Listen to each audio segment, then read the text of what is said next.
এখন কেউ ওয়েস্টিনে যায়, কেউ হাঁসের গোস্ত খায়, কেউ খাসির গোস্ত খায়, কেউ পাখির গোস্ত খায়, আর কেউ এখন চোখের চিকিৎসার জন্য যারা বাংলাদেশে সরকারি হাসপাতালে 10 টাকার লাইন দিত, আজকে তারা ব্যাংকক সিঙ্গাপুর যে হাজার হাজার কোটি টাকা পাচার করে সেখানে যা চিকিৎসা নেয়। এই বাওতাবাজি সংস্কার আমরা চাই না। আমরা চাই আগামীতে বাংলাদেশ খেলাফত মজলিসের নেতৃত্বে এই রাষ্ট্র কায়েম হবে। ইনসাফ ভিত্তিক রাষ্ট্র কায়েম করার জন্য ইনশাআল্লাহ আগামী বিপ্লবের জন্য, আল্লামা মামুনুল হকের বিপ্লবের জন্য আমরা সবাই রাজি আছি তো ইনশাআল্লাহ। তিনি ছিলেন ফুটপাতের নেতা, তিনি হয়ে গেছেন বিশ্ব নেতা। হাজার হাজার কোটি মানুষের আমাদের পকেটের টাকা বিদেশে জমিয়ে তিনি বিশ্ব নেতা সেজেছেন। তার নিজের সংস্কার হয়েছে, আমাদের সংস্কার হয়নি। কোরআন সুন্নাহ বিরোধী কিছু নাস্তিককে উনার উপদেষ্টায় নিয়োগ দিয়ে, যেটা অতীতের শ্রেষ্ঠ ফেরাউন শেখ হাসিনা সাহস করে নাই কোরআন সুন্নাহ বিরোধী আইন করার জন্য, বড় বড় রাষ্ট্রনায়করা সাহস করে নাই। উনি ইতিমধ্যে নারী কমিশন, নারী সংস্কারের নামে, নারীদের অগ্রাধিকারের নামে নারীদেরকে ইতিমধ্যে কবর রচিত করে দিছে। ফরজ কাজ, এই ফরজ কাজ প্রত্যেক মানুষের কাছে পৌঁছানো। কারণ হলো এদেশের মানুষ এখন জানে যে এই দেশের অন্য কোনো মন্ত্র তন্ত্র, অন্য কোনো সংবিধান দিয়ে এদেশে শান্তি আর আসবে না।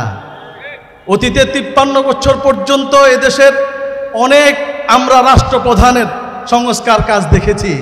কোনো সংস্কার কাজই রাষ্ট্রের সংস্কার, জনগণের সংস্কারের কাজে আসেনি, তার নিজের সংস্কার হয়েছে। সেটা হলো তিনি ছিলেন ফুটপাতের নেতা, তিনি হয়ে গেছেন বিশ্ব নেতা। হাজার হাজার কোটি মানুষের আমাদের পকেটের টাকা বিদেশে জমিয়ে তিনি বিশ্ব নেতা সেজেছেন। তার নিজের সংস্কার হয়েছে, আমাদের সংস্কার হয়নি। অতএব এবার আর কোনো সুযোগ দেওয়ার সময় নাই। আমাদেরকে বাউতাবাজি করে স্বপ্ন দেখিয়ে আর কোনো সুযোগ নাই। আজ থেকে আগামী 1 মাস পর্যন্ত বাংলাদেশে আনাচে কানাচে, পাড়ায় মহল্লায়, প্রতিটি ঘরে, হাটে ঘাটে, বাজারে আল্লামা মামুনুল হকের নেতৃত্বে আগামী বাংলাদেশ হবে ইসলামের বাংলাদেশ। নৈরাজ্যবিহীন সমাজ গড়ার জন্য এবং ইনসাফ ভিত্তিক রাষ্ট্র গড়ার জন্য মামুনুল হকের নেতৃত্বে দেশ গড়ব। এই দাওয়াত প্রত্যেকের কাছে আমরা পৌঁছে দেব ইনশাআল্লাহ। যদি প্রত্যেকের কাছে পৌঁছাইতে পারি, তাহলে এই যে সংস্কারের নামে গত 1 বছর আমাদেরকে যেই নাটক দেখিয়েছে, এই নাটকেও তারা এখন কেউ ওয়েস্টিনে যায়, কেউ হাঁসের গোস্ত খায়, কেউ খাসির গোস্ত খায়, কেউ পাখির গোস্ত খায়, আর কেউ এখন চোখের চিকিৎসার জন্য যারা বাংলাদেশে সরকারি হাসপাতালে 10 টাকার লাইন দিত, আজকে তারা ব্যাংকক সিঙ্গাপুর যে হাজার হাজার কোটি টাকা পাচার করে সেখানে যা চিকিৎসা নেয়। এই বাওতাবাজি সংস্কার আমরা চাই না। আমরা চাই আগামীতে বাংলাদেশ খেলাফত মজলিসের নেতৃত্বে এই রাষ্ট্র কায়েম হবে। ইনসাফ ভিত্তিক রাষ্ট্র কায়েম করার জন্য ইনশাআল্লাহ আগামী বিপ্লবের জন্য, আল্লামা মামুনুল হকের বিপ্লবের জন্য আমরা সবাই রাজি আছি তো ইনশাআল্লাহ। আগামীর রাষ্ট্রনায়ক, যার নেতৃত্বের অপেক্ষায় সারা বাংলাদেশ, শেখুল হাদিস ইবনে শেখুল হাদিস আল্লামা মামুনুল হক সাহেব অল্প কিছুক্ষণের মধ্যেই আনুষ্ঠানিকভাবে এই দাওয়াতি মাসের উদ্বোধন করবেন। আমরা ওনার অপেক্ষায় রয়েছি। শুধু একটি কথাই বলতে চাই, সেটা হলো 53 বলি 54 বলি এই দেশ স্বাধীন হয়েছে, কিন্তু আমরা একটি লাল সবুজের পতাকা পেয়েছি, আর সবচেয়ে বেশি পেয়েছি হলো চোর, ডাকাত, দুর্নীতিবাজ এবং টাকা পাচারকারী কিছু রাষ্ট্র পরিচালক, ঠিক কিনা? কিন্তু এখন সংস্কারের নামে বর্তমান যে অস্থায়ী সরকার, ওনারাও ভালো কিছু নাটক ইতিমধ্যে জাতিকে উপহার দিতে পেরেছেন। ইতিমধ্যে এই সরকারকেও জনগণ প্রত্যাখ্যান করতে শুরু করেছে, যদিও এরা অস্থায়ী। গত 2টা ঈদে কিন্তু ওনার সাথে জনগণ খুব সাক্ষাৎকার করছে, ওনাকে বাহাবা দিছে, ঠিক আছে আপনি আরও কিছুদিন থাকেন। উনি এতে খুশি হইয়া, ইতিমধ্যে যা করছে, উনি কোরআন সুন্নাহ বিরোধী কিছু নাস্তিককে উনার উপদেষ্টায় নিয়োগ দিয়ে, যেটা অতীতের শ্রেষ্ঠ ফেরাউন শেখ হাসিনা সাহস করে নাই কোরআন সুন্নাহ বিরোধী আইন করার জন্য, বড় বড় রাষ্ট্রনায়করা সাহস করে নাই। উনি ইতিমধ্যে নারী কমিশন, নারী সংস্কারের নামে, নারীদের অগ্রাধিকারের নামে নারীদেরকে ইতিমধ্যে কবর রচিত করে দিছে। কিন্তু উনার কবর রচনার দ্বারা নারীদের ইজ্জত নষ্ট হবে না। নারীদের ইজ্জত দিছে কে? আল্লাহ কোরআনে দিয়েছেন, রাসূলুল্লাহ সাল্লাল্লাহু আলাইহি সাল্লাম দিয়েছেন।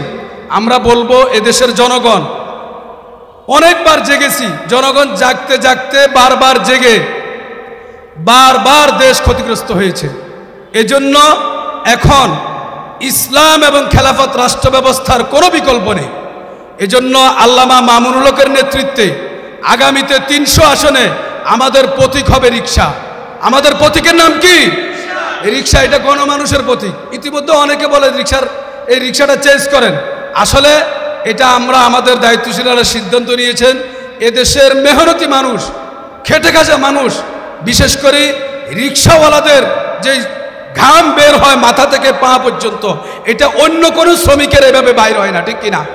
এজন্য শ্রমিকের মর্যাদা ইসলাম দিয়েছে।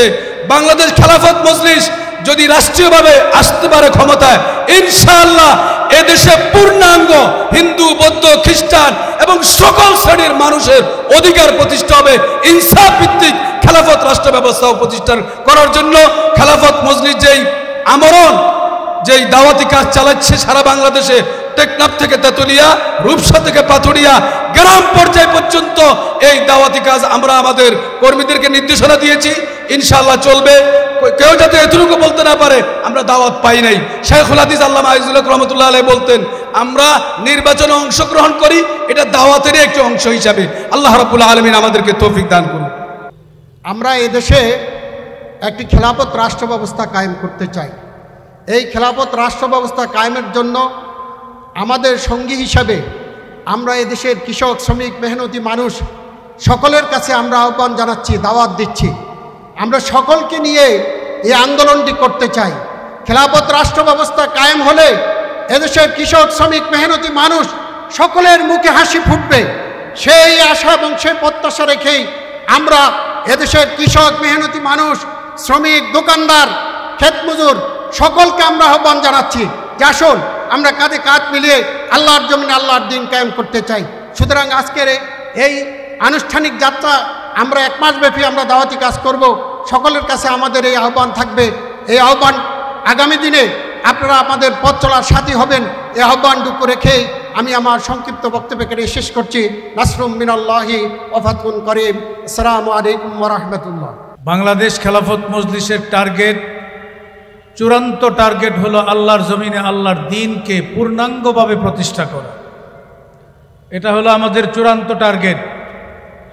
আমরা সকল মানব রচিত তন্ত্র মন্ত্রের কবর রচনা করে আল্লাহর দ্বীনকে গালেব করব, আল্লাহর দ্বীনকে বিজয়ী করব। এটা হলো আমাদের চূড়ান্ত টার্গেট। বর্তমান সময়ে আমাদের টার্গেট হলো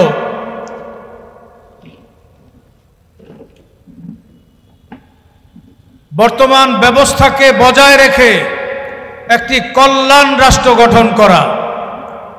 আপনারা ইতিমধ্যে আমাদের লিফলেট পেয়েছেন। কল্যাণ রাষ্ট্র গঠন করতে হলে কি করতে হবে, কি করণীয়, আমাদের পরিকল্পনা প্ল্যান কি আমরা বলেছি একটা টেকসই অর্থনীতি আমরা করব, যে অর্থনীতিতে দুর্নীতিবাজ থাকবে না, মানুষের হক লুটপাট করে যারা কানাডায় বেগম পাড়া গড়ে তুলব না, এমন একটা নেতৃত্ব বাংলাদেশে আমরা প্রতিষ্ঠা করতে চাই।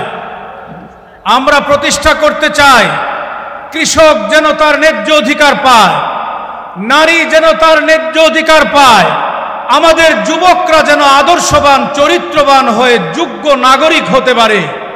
এমন একটা দেশ, এমন একটা রাষ্ট্র, কল্যাণ রাষ্ট্র আমরা গঠন করতে চাই।